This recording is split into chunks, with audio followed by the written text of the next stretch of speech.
బ్రతికుండగానే ముక్తి పొందిందండి తల్లి దేవహూతి. ఇది తెలుసుకోవాల్సింది. జీవన్ముక్తురాలైపోయింది. బ్రహ్మణ్యవస్థితమతి భగవత్యాత్మ సంశ్రయే. చక్కటి మాట అన్నది ఇక్కడ. భగవతి ఆత్మ సంశ్రయే, సర్వజీవులకు అధిష్టానమైనటువంటి భగవానుడైన బ్రహ్మమునందు అవస్థితమతి, స్థిరమైన బుద్ధి నిలిపి అన్నాడు. ఇది ఎలాంటిది అంటే నది సముద్రంలో చేరినట్లుగా బుద్ధి భగవంతుని యందు చేరి నివృత్త జీవాపత్తిత్వాత్, తన జీవభావం పోయింది. జీవ అంటే నేను అర్థం చెప్పుకున్నాం కదా, ఉపాధులు నేను అనుకుని వేలాడేవాడు జీవుడు అయిపోయింది. జీవాపత్తిత్వం నుంచి బయటపడి దుఃఖం క్షీణించి పరమానందాన్ని అనుభవించింది. ఇక్కడే జీవన్ముక్తి అర్థమైనా అర్థం కాకపోయినా ఎన్నో లోకాలు నిత్యం లెక్కలు ఉండే ఇక్కడే పొందొచ్చని చెప్తుంది. ఇక్కడే భగవదానందం పొందవచ్చని చెప్తున్నది హిందూ సంస్కృతి మాత్రమే. తెలుసుకోండి. ఈహైవ ఎంత బాగుందండి. నిత్యారూఢ సమాధిత్వాత్, పదాలు అంత గొప్పగా. నిత్య ఆరూఢ, ఆరురోహ ఆరూఢ అని రెండు స్థితులు ఉంటాయి. ఆరురోహం అంటే పర్వతాన్ని ఎక్కుతున్న స్థితి, ఆరూఢం అంటే ఎక్కి స్థిరపడ్డ స్థితి అన్నాడు ఇక్కడ.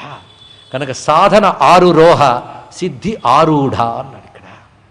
ఆరూఢ అనే పదం ఎక్కడొచ్చినా తెలుసుకోవాల్సింది.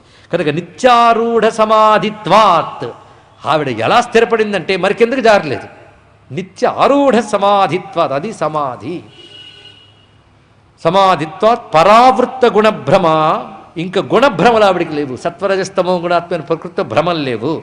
ఆ స్థితిలో ఉన్నటువంటి తల్లికి అప్పుడప్పుడు దేహాధ్యాస కలుగుతుందట. అంటే శరీరం ఉన్నంతసేపు దేహాధ్యాస కలగడం సహజం. ఇది ఎలాంటిదంటే ఇవాళ స్నానం చేయాలి, పళ్ళు తోముకోవాలి అంతే. కానీ ఇప్పుడు స్నానం చేయాలి కదని మురిసిపోయి దాంతో ధావనం చేస్తాను ఆనందంతో, దాంతో మనం తాదాత్మ్యంగా చెయ్యం. అవునా లేదా? జరిగిపోతుంది అంతే. కానీ రేపు నేను పళ్ళు తోముకుంటాను కదా అని ఇప్పటి నుంచి మనం ఆ దృశ్యాన్ని ఊహించము. ఆ తోముకున్నప్పుడు కూడా తాదాత్మ్యంతో చెయ్యం, పని చేసుకుపోతాం. అలాగే పరమాత్మయందు మనస్సు నిలిపినటువంటి వాడు శారీరక క్రియలు అలా చేసుకు వెళ్తాడు, కానీ దాని లంపటుడు కాడు, కావున బంధింపబడ్డు. ఇది తెలుసుకోవాల్సింది ఇక్కడ. ఆ స్థితికి వెళ్ళిపోయింది. ఆ స్థితికి వెళ్ళినప్పుడు ఒక్కొక్కసారి ఏమవుతుంది అంటే ప్రపంచం పట్టదు కనుక ఒంటి మీద బట్టుందో లేదో కూడా తెలియదండి. అలాంటి స్థితి. పైగా వీడికి బట్ట ఊడిపోయిందన్న విషయం వీడికి తెలియదు, కానీ చుట్టూ ఉన్నవాళ్ళు మాత్రం అతన్ని చూసి సిగ్గుపడతారు. తనకొకవేళ దేహస్పృశ వస్తే, ఆ క్షణం వస్తే వెంటనే తన బట్ట కట్టేసుకుంటాడు. అప్పుడు కూడా దేహాత్మ భ్రాంతి ఉండదు. తాను ఏ దేహంలో ఉన్నాడో తెలుస్తుంది.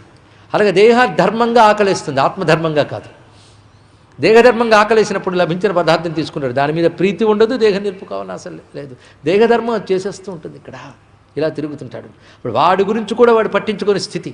అప్పుడు అమ్మకి ఏం జరిగింది? ఆవిడికి అదే స్థితి ఏర్పడింది. ఆవిడికి ఏమీ పట్టలేదు. ఇక నిరంతరం అదే చింతనతో ఉంటూ బాహ్యమైన పట్టలేదు, ఎప్పుడు శుష్కించిపోయింది. అందుకే పెద్ద పెద్ద అటువంటి మహాయోగులు చూడడానికి దృఢంగానే ఉండరు. ఒకవేళ ప్రారంధం దృఢంగా ఉంచే శరీరం వస్తే అదే ఉంటుంది. వాళ్ళకేముంది? వాడు దానికి బాగుందా బాగోలేదో పట్టించుకోరు. ఆ స్థితికి వెళ్ళిపోయిందండి ఆ తల్లి. అది అలాంటి వాళ్ళు ఒక్కరు దొరికినా అదృష్టమే. ఆ స్థితికి వెళ్ళిపోతే పక్కనున్న విద్యాధర కాంతలు ఆవిడకి పరిచర్యకు ఉంచారు కదా మహానుభావుడు తపశ్శక్తితో, వాళ్ళు ఆమెకు సేవలు చేసేవారట. ఆవిడ మర్చిపోయినప్పుడు వీళ్ళు తిండి పెట్టేవారు. ఆవిడ తన గురించి తాను మర్చిపోయి అలా ఉన్నప్పుడు, మర్చిపోయాను కాదు స్పృహ లేకుండా ఉన్న స్థితిలో వాళ్ళ వస్త్రం కప్పేవారు. ఇలా కొంతకాలానికి అయ్యేటప్పటికల్లా ఈ ప్రారంధం ఉన్నంత వరకు దేహం ఉంది, తర్వాత దేహం పోయింది. ఆ తల్లి ముక్తురాలుగానే మిగిలిపోయింది. మాట జాగ్రత్తగా విన్నారా? ముక్తిని పొందింది అనలేదు, ముక్తురాలుగా మిగిలిపోయింది. ఇది జీవన్ముక్తుల గురించి చిన్న అర్థం చెప్పుకోవడం కోసం. దేవహూతి జీవన్ముక్తి పొందింది కనుకనే జీవన్ముక్తుల గురించి అంత చెప్పాల్సి వచ్చింది ఇక్కడ. ఆవిడ అర్థం కావడం కోసం మనం ఇది చెప్పుకున్నాం ఇక్కడ. జీవన్ముక్తులు ఎలా ఉంటాడో ఒక మంచి ఉదాహరణ చెప్పారండి. ఒక కడవని తీసుకెళ్ళి గంగలో ముంచి అందులోనే ఉంచేసాం, బయటకు తీసుకురాలే. ఇప్పుడు కడవ ఉంచినప్పుడు కడవలో గంగ, కడవ బయట గంగ రెండున్నాయా? ఉన్నాయి. మరి కడవ పెట్టినప్పుడు కడవలో గంగ అనాల్సిందే, కానీ అందులో కడవ పగిలిపోయింది. ఏమైంది? అయిపోయింది. జీవన్ముక్తుడు గంగలో పెట్టిన కడవలాగుంటాడయ్యా అన్నాడు ఒకటి. ఇక్కడ అయిపోయింది. ఇక్కడ ఆడు లోపల ఉన్న చైతన్యం అంటే కడవ లోపల ఉన్న గంగ బయటున్న గంగకి భిన్నము కాదు, ఒకటే స్థితిలో ఉంది అక్కడ. దాని స్థితి అలాగే ఉంది. కడవ పగిలిపోయింది. పగిలిపోతే ఏమైంది? గంగ గంగగానే ఉండిపోయింది. కానీ జీవన్ముక్తుడు సర్వవ్యాపకమైన బ్రహ్మముల్లో ఉపాధిలో ఉన్నా తాను సర్వవ్యాపకమైన బ్రహ్మమని తెలుస్తుంది.